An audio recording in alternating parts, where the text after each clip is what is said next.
Okay, great. So, welcome everyone to our April 11th, 2024 Special Committee on Racial Equity meeting. Sebastian has just saved the day so that we could get into the office. Thank you, Sebastian. Thank you, Artie, for setting us up. We do have a quorum. Kelly is traveling for work, so she will not be here tonight. And we do have Sebastian Chidlapoli and Bob Bender here, Margaret Della.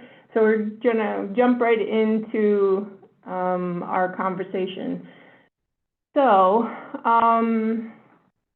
since our last meeting, we had, well, actually, since we do have a quorum, I would like to approve the minutes from February, unless anyone has any feedback or objections.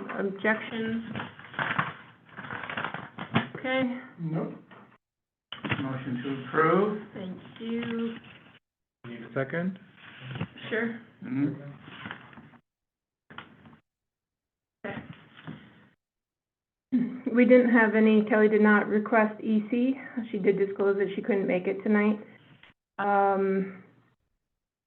And for the May meeting, I know we typically meet the first Thursday in May, but which is May 2nd. I am not sure I'll be able to make that one either. I probably could join remotely if someone wants to lead it, or I could lead it if we felt as though it's necessary. Well, it's possible there's another open date. Yeah. We might be able to meet. So Well, you might want to check with Farah about the schedule for May. And then last night we had the Health and Human Services meeting, and the chair suggested, I mean, it's been a conversation, like we talked about the impact of hate on people as individuals, and we were talking about health, and Rabbi Kaplan suggested that we have a joint meeting with SCREE and HHS. So I think they're meeting May 8th or 9th, which I'm not able to attend. But since we usually don't have a meeting in June, we really just focus on closing out the report and just discussing things via email. I suggested that we could have that meeting in June, that joint meeting. So perhaps that is June 12th, if that holds. So if you all are game, we could have a joint meeting together. I mean, Sebastian and I are already on the committee, so I'll extend the invite to you, Bob, and to Kelly for that date. Off the top of your head, or checking, do you know what day of the week June 12th is? It's a Wednesday. Okay, that's good. Because usually the second Tuesday of June, the Philharmonic is in Van Cortlandt, and we always end up changing the date of the board meeting in June to accommodate them. And I think that's the following day. So if you all are game. That should be, no, that should be okay. The board meeting is on the 13th. Yeah. Yeah. So this is the day before. Yeah. Okay. So I'll follow up with the rabbi, and I'll ask for the May schedule. Okay, great. So now that that's out of the way, I don't know if anyone had a chance to take a look at, actually, let me go into the Google Doc. I guess I should share.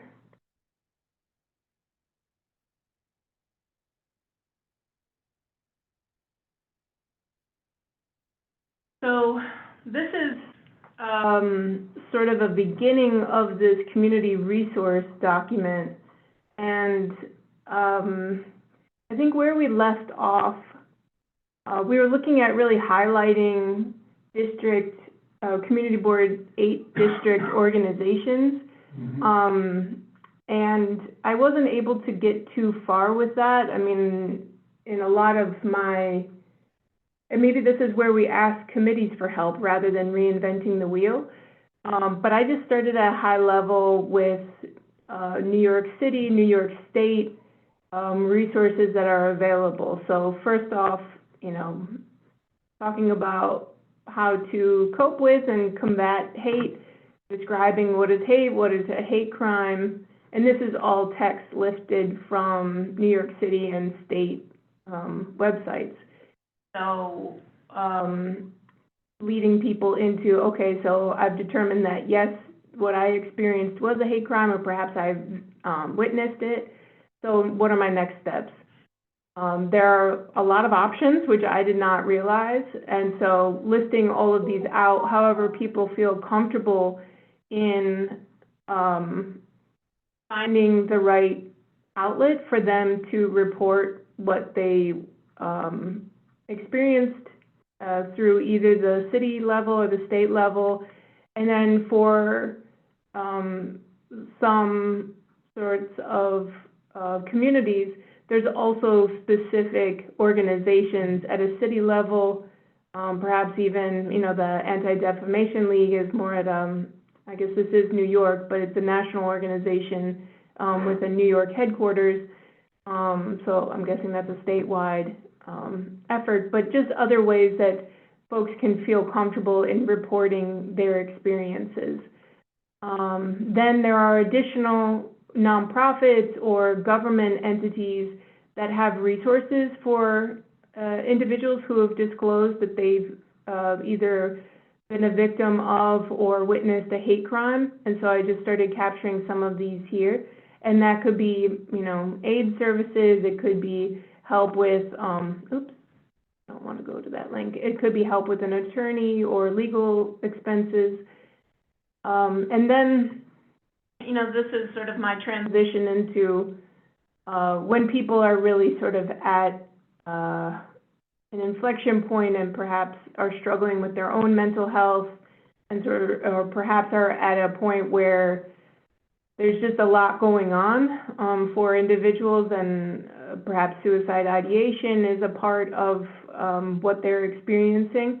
And so part of what, you know, hate and the vitriol preys on is individuals who are in difficult circumstances, et cetera. So this is sort of an initial first pass at how to help transition from describing hate crimes and also offering up help to individuals who may be in crisis.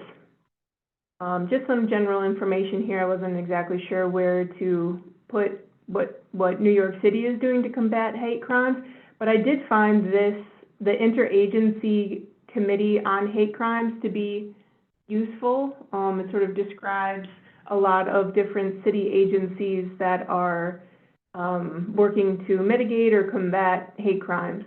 These, oops, I didn't want to highlight all those. These links below are really just how New York State and NYPD are tracking hate crimes.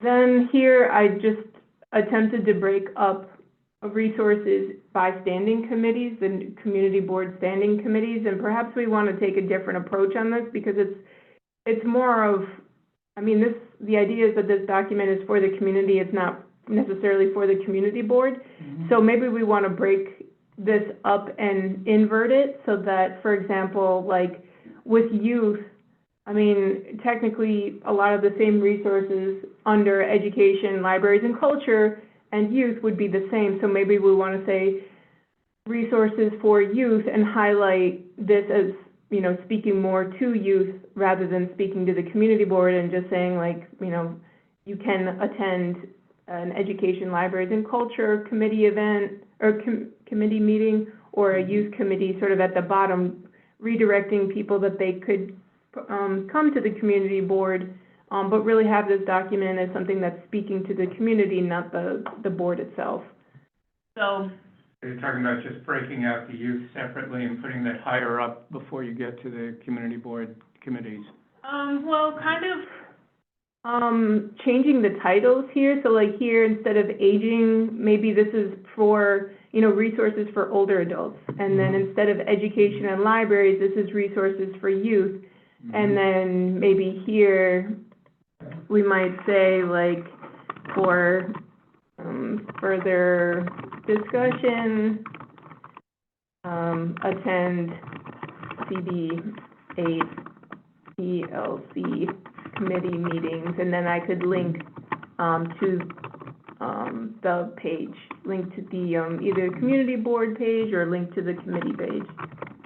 Yeah, no, I see what you're doing. I mean, if you want to do it that way, you could still, maybe at the end, like if you decide to say resources for older people, Mm-hmm. at the end, you could put in the link to the aging committee. Okay. So, Uh-huh. it's just an organizational question. Do you want to organize it by community board committees, or do you want to organize it by demographics within the community, and then link to the relevant committee? Okay. What do you think, Sebastian? One of the things, Margaret, we discussed hate a lot during the health committee meeting also. Again, hate crime as legal, it's tied to so many legal things, right? Hate is kind of out there. If we start from our community board, I think it's good to have some kind of hate awareness training for the members. Is hate influencing the way community board member votes, for example, right? So, for example, liquor license resolution comes up, right? And that we know, for example, if I know that establishment is owned by somebody I hate, does that influence the way I vote? And I believe if we starting point should be us, right? We should be aware of it, and we should minimize the impact of hate as community board members when we make decisions, right? Yeah. Hate crime is pretty difficult topic to tackle, because some are classified as hate crime, some are not classified as hate crime, and often it is very difficult to classify something as a hate crime. But hate is something that we can all start with and make sure that we start with our own members and say, maybe there is awareness and there is, we do a lot with the conflicts, right? When we vote, we do a lot of conflicts. Same way, I think we can consider hate as something moving forward, whether we are able to provide resources or training or something to the members. And then I think that would be a good starting point. Yeah. I think that's an excellent point. I was going to say, that's a good point. And, oftentimes, people sort of get a bad taste in their mouth when you mention training on unconscious bias. But that's an element. I mean, we cannot possibly stop it, but Yeah. providing awareness, and minimizing bias while we take a vote, it goes a long way, I believe. I think as community board members, that is where it plays a big role. Before we apply it to the larger community, I believe we have to take the first step. Yeah. So maybe this belongs on here and, higher up in the report on the fact that the community board, should be a model, for how we're able to cope with diversity and this sort of thing, and take action or, programming, whatever the proper terminology is, so that we ourselves don't fall into the trap of unconscious bias and that sort of thing. So, yeah. So, Okay. yeah. I mean, that's something we not only should ask for community board members, we should expect from community board members that's a minimum. Which reminds me, we used to have to take this training. We haven't gotten anything about it in this past year. We always have to take training on EEOC, as I recall. I don't recall getting it this past year. Yeah, on, like sexual harassment and. Right. Yeah. And EEOC issues, equal opportunity. Yeah. And that was a city mandate, and Yeah. as I say, I don't recall getting it this past year. Yeah, that's true. Okay, I'll follow with, Farah. Mhm. Okay. Yeah, I like that a lot, Sebastian. So, anyway, so this, is more detailed and we can turn it around, invert it, reorganize it, however we want. Are we on the same page? Is this sort of like what you all envisioned? Do you think this is useful? And maybe we could ask for, specific organizations that, for example, ELC has worked with, schools or whomever that could, that offer up resources to the community, to combat or to cope with hate. HHS, I know that I'm probably more familiar with organizations, in that bucket, Mosaic, like we talked about in this building, Kingsbridge Heights Community Center, and others. So I could probably fill in some gaps there, but then, I'm not sure, apart from sort of the environmental inequity, what ENS would speak to, or those sorts of things, but we could pitch it to committees and just ask them to come back to us with their best. They can also identify what role hate plays in the committee assignments and day-to-day tasks they get within the committee. So the idea would be to share this document with the various committees and say, these are resources that you've found that seem to apply to the portfolio for these different committees, and ask them, are you aware of other resources that may be specific to this area rather than citywide, or just resources that they know of, so that this, this could be a document that becomes a sort of template for each of the committees going forward to address these issues. I mean, that seems to me like a valuable contribution. We've always said we want to work with the committees, and this is exactly the right way to do that. Okay. So maybe we could talk about this, I know you'll be at the next exec, or I can send it to people, certainly I can clean it up more. I could send it to chairs, and the committee, the HHSS, they did agree that they would take a look at this document and contribute. So they've already bought in. I spoke with, Dr. Gomez, who's the chair of the youth committee. She was also game to work with us in whatever capacity. They were going to be having their next committee meeting, and so she was gonna bring it up, again to see how they wanted to work with us. So she'll come back to us on that. But at a minimum, we could use this as a framework to help other committee chairs, to your point, Sebastian, see where they can plug in, or see what other committees might be doing, that sort of makes it more digestible, what we're talking about. One thing I would suggest, Margaret, is that you send it to Julie and Farah and ask Julie if she would be willing to put it on the agenda for the executive committee meeting. Okay. And in that way, you're going to get the attention of the committee chairs. Okay.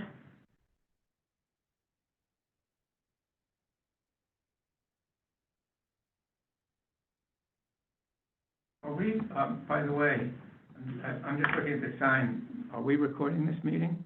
Yes. Yeah. Oh, good, okay. Yeah. All right, I just didn't see it, that's all. Yeah, it was.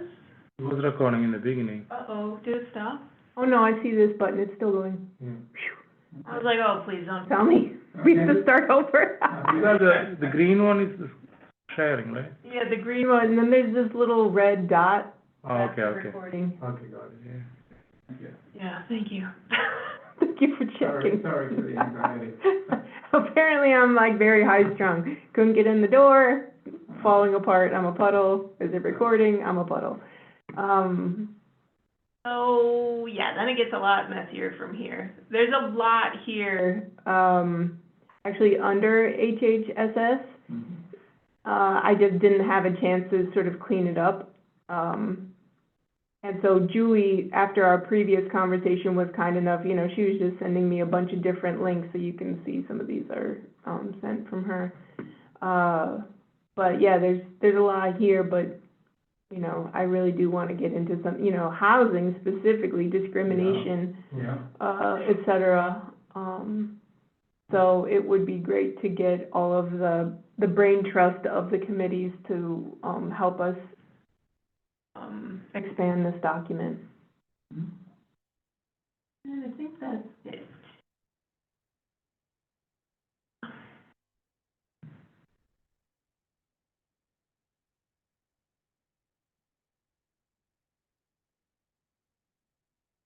So we'll start here, and,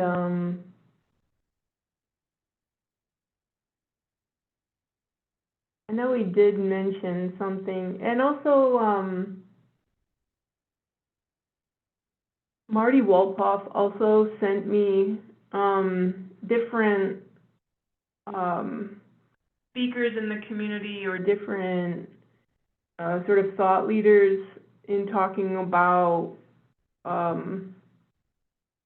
you know, primarily, some of the issues going on and the devastating situation going on in Gaza and Israel. So, you know, maybe we want a portion in here that's like, you know, how to be a part of conversations, or how to, maybe it fits under the how do we prevent hate crimes, and that's being an active part of a community conversation, and maybe it fits in with the bias training, or maybe it fits in with just getting out and attending events that you're not accustomed to, or that you want to be more deeply involved in the committee, or into various events that take place in the community, trying to mitigate hate and sort of ostracization and anti-Semitic and anti-Islamic actions and behaviors.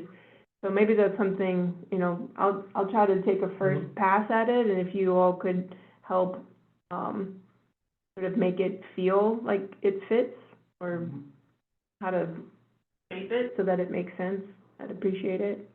Well, I mean, certainly I agree that anti-Semitism and Islamophobia are part of our portfolio, but whatever's going on in Israel and Gaza is not part of our portfolio. Yeah, I know, I just meant he sent it in response to what was going on. Yeah, I mean, but we all know that it has had repercussions for anti-Semitism and Islamophobia, and that's the part that we should be focusing on. Yeah, for sure. Yeah.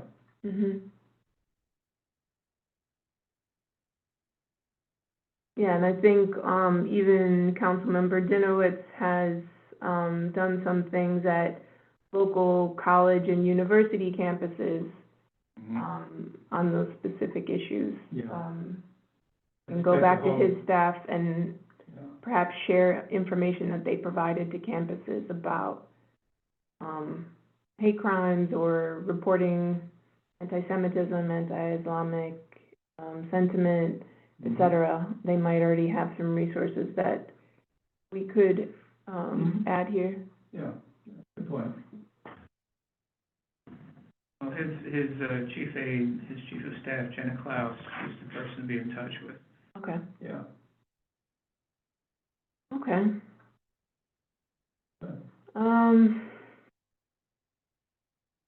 So, now, who wants to think about the executive summary for the interim report?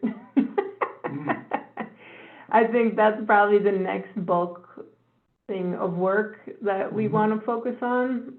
We don't have to get into the report too much now, but that is something, if anyone was feeling a certain sort of inspiration or motivation in helping us lay out what we've covered in the last year. We should probably, I mean, we should all participate in this.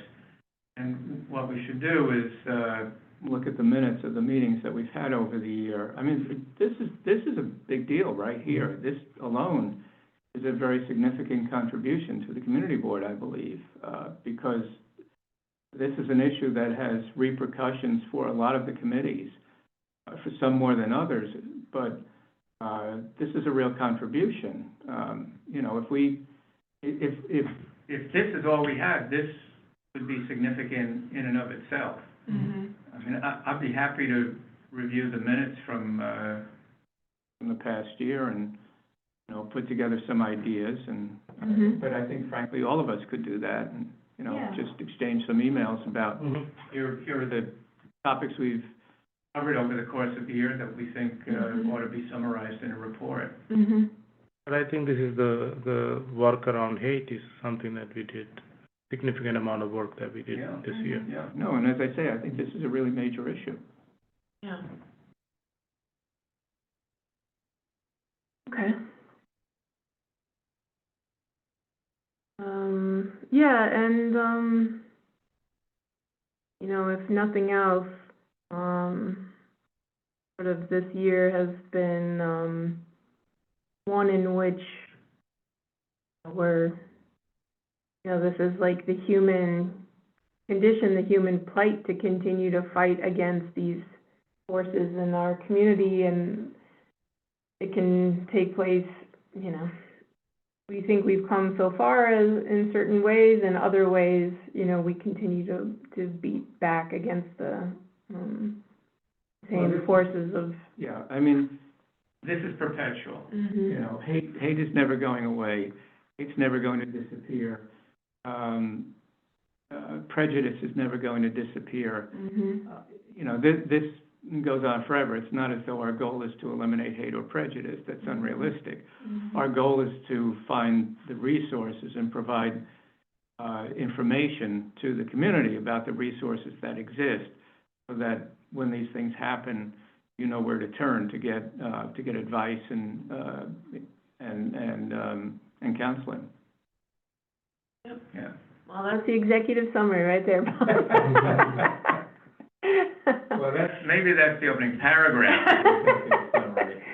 Well, I think that could be the opening paragraph, and I think that also illuminates sort of the next step, which is trying to, not that we can turn back the hands of time, but we have to be honest with ourselves that perhaps votes or decisions or money was, perhaps withheld from certain communities, certain investments were withheld over time. And so part of what SRI has done over the last several years is to ask us to think more thoughtfully about, okay, our budget requests. Okay, where are we having our meetings? How are we engaging, all parts of the district, all parts of our community?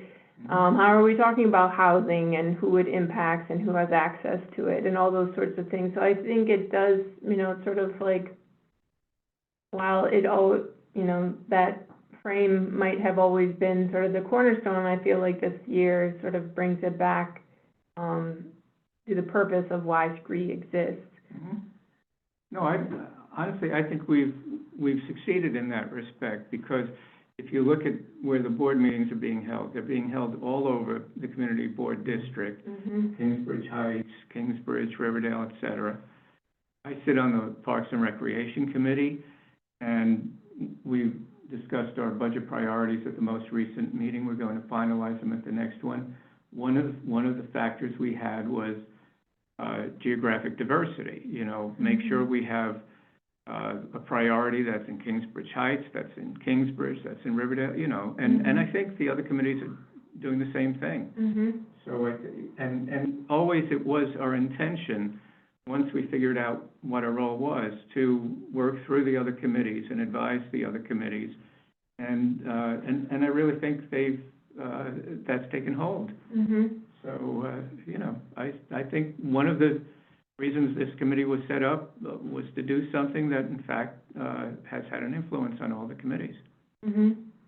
Yeah, and even to see how, you know, I know we're waiting on City of Yes, but that conversation on housing and, land use and bringing all sorts of individuals together to have a thoughtful conversation of, you know, this policy, proposal in front of the city and, to see how it will realistically impact, our neighbors, Yeah. ourselves and our neighbors.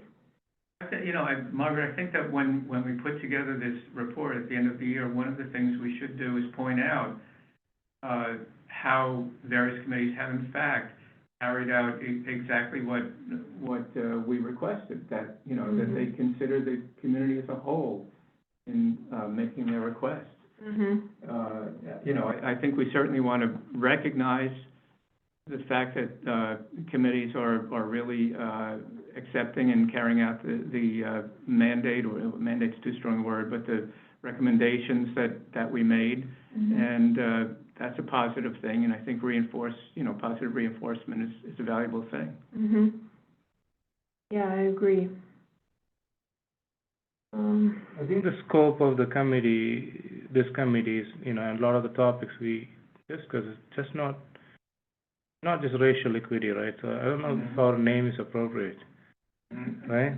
Good starting point. Yeah, right? Yeah. I mean, I was not part of the community board. I do not know whether we started this committee after the incidents related to George Floyd or not. But right now, the scope of the committee is beyond just race, right? That's right. Maybe we should really look into, you know, because we do discuss diverse issues here, not just race. So I do not know. Oh, that's a good point, Sebastian. You know, are we the Committee on Racial Equity, or are we the Committee on, let's say, Diversity and Equity, something like that? That's a good question. Race is a part of it, but Right. But it seems kind of restrict us to focus only on racial equity, but we, maybe it was a need for the time. During that time, I think there was a big need for it, but maybe our scope is a little bit broader now, and maybe it needs a different name. I think you raised a good point. Yeah, that's something we might consider. Yeah, I think, oftentimes talking about race makes people the most uncomfortable, which is, you know, oftentimes at sort of the heart of a lot of these issues, which is why I think it's so important to, name it as such. I know that it does make people feel a certain way, and oftentimes, bias or discrimination sort of begins with race, and certainly it begins a really deep, complex history in the United States. So I'm not opposed to it. I do still feel as though it's highly relevant, and sometimes we like to sidestep race without naming it, which sometimes we think we can talk past it, but really that is the heart of the issue oftentimes. I do, I agree with you that it's all encompassing, that it's gender, it's, Age, it's age, disability, yeah, for sure. Religion, right now, Religion. what we are seeing is religion-based, ethnicity. Well, I I mean, think that's something to worth think about. considering. Yeah, I think we should. Maybe we can be racial equity and diversity, right? We can still leave racial equity there. It would be nice to come up with an acronym that's pronounceable, though. I mean, SCREE works. SCREE works, Come up that's with true. something that's got a whole bunch of consonants all together, and Yeah. so, small point. Yeah. Okay. I'm not sure if in June we have to, I'm not sure if it's an annual, do you recall if it's an annual? Okay. Well, if you're a special committee, you have to be, the committee has to be voted on every June. Okay. So every June, all of the special committees have to be renewed. They have to be voted on, whether they'll be renewed. Okay. I mean, I don't expect there'll be any problem about that, but we do have to do that. Okay. Yeah. All right, so maybe we can talk about this in May with, hopefully Kelly can join us. Maybe anyone else who joins us. All right. I did want to ask you if you had any thoughts or feedback on the budgetary process that, well, one, I think we already covered the, 2025 request, but, I guess 2026, we haven't really discussed too much. You know, I think the deadline is next week or 2 weeks from now for Yeah. chairs to submit their, It's imminent. I priorities. don't know the exact, I should, because David Gilman brings it up at every meeting, so I should know. I believe it's the 19th. Okay. David, if you watch this, don't yell at us. I do believe it's the 19th. So we could move this to the May, meeting as well. Mm-hmm.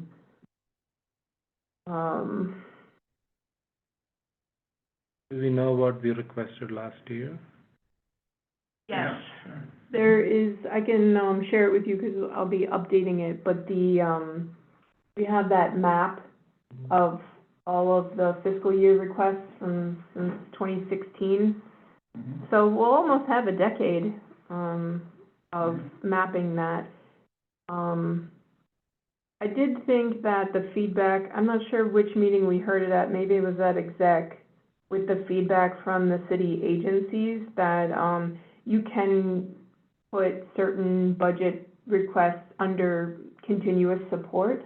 So like, for instance, you know, the Ford Independence, you know, we're always wanting that boiler to be fixed. You know, we want to continue to invest in, Ford Independence and Marble Hill. And so rather than using those as, you know, the top slots every year, because we do know that funding has been, appropriated and allocated to those sites, that we know the work is ongoing, but we want to be sure that they continue to fund it or to continue to keep their foot on the accelerator.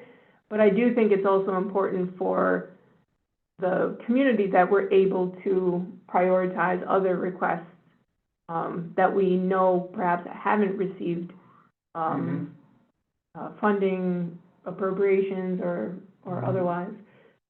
Generally, once something has been funded, it's really up to the committee to follow up to make sure that it's staying on track. But once it's been funded, it really shouldn't be a priority. It shouldn't be a budget priority. The budget priorities are there for things that are needed and are not funded at the present time. Well, we've kind of talked this over because we've been wrestling with it. I think the last couple of years, we've brought it up with the budget committee, to keep some of those priorities on the list because we felt as though we didn't want them to come off. But now with a classification, with clarification from the city that we can still say, yes, do not think that we're not keeping an eye on this. These are still our priorities.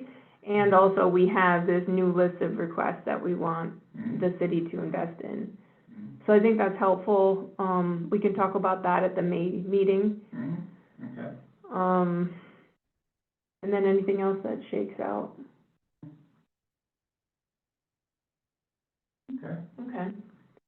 All right. Well, I also wanted to mention, Happy Eid, which we did not cover the other night, and we wanted to cover that tonight.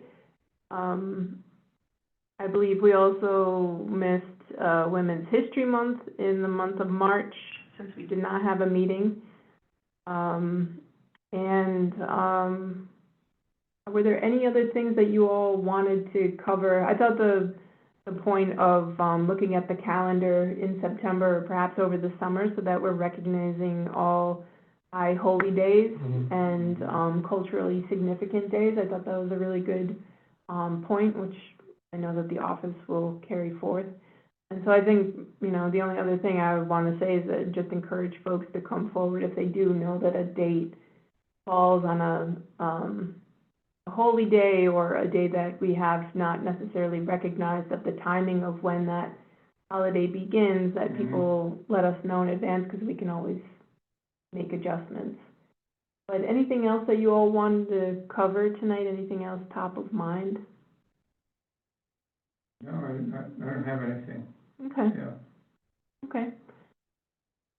All right, well, I don't have anything else either, but I do feel like, getting some of this moving, and engaging with other standing committees to help us be more of a resource guide. One element that I feel like I still haven't hit is that sort of the health component, how much people struggle with their, as a recipient of hate or perceived hate or discrimination or bias, how people physically cope with that it's a stressor, and so, I still I can't get it right. It's sort of like, who knows what. There's this, best-selling book that's been around for a while now called The Body Keeps Score. And that's what it's about, which is that what happens to you, mentally, emotionally, and so on, is, reflected in your body. Anxiety, stress, prejudice, all these sorts of things have physical consequences. Mental health influences physical health. So that's a very important subject that you bring up, Margaret. And that's maybe because last night I did write down the word trauma, when the committee was discussing it, and PTSD is probably the more specific term that we could provide some resources, because oftentimes people think about someone in a war theater, and veterans or active service members are the only ones who can have PTSD, but to the point of that book, that's not true. That's right. Okay, so perhaps But PTSD, as it affects veterans, I think we did discuss this at a previous meeting. The suicide rate among veterans is appalling. Yeah. It's horrible. Yeah. And it's, and I mean, we have a veterans committee, and that's, really an issue that I believe they have addressed. But, but that, you don't have to go to war to have PTSD. Yeah. Yeah, that can happen to civilians as well. Yeah. Mhm. Okay.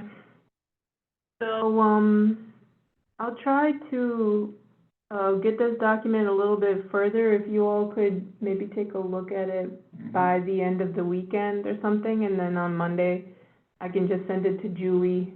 It doesn't have to be perfect, but we still have a few more weeks until the next exec, I suppose. But Okay. just so that we can get it far enough along that it's relatively shareable. If you can send it by tomorrow, I promise I'll spend some time this weekend on it. Okay. Yeah. I know you prefer Word documents, so. I do. I so dislike Google Docs compared to Word. So if you could, so I'll send you, I'll send this to you by, Word, and then I'll do that tonight, and then I can also send it to you by the weekend. But if you could just take this one and add whatever pieces you want, or if you want me to wait until I'm a little bit further and then send it to you. Send it to me when you're ready. Okay, when you're ready, in whatever form you can. I mean, I'll figure out, I as I said, I don't like Google Docs. I think Microsoft Word is much better, but I'll cope. I'll figure it out, okay? Okay.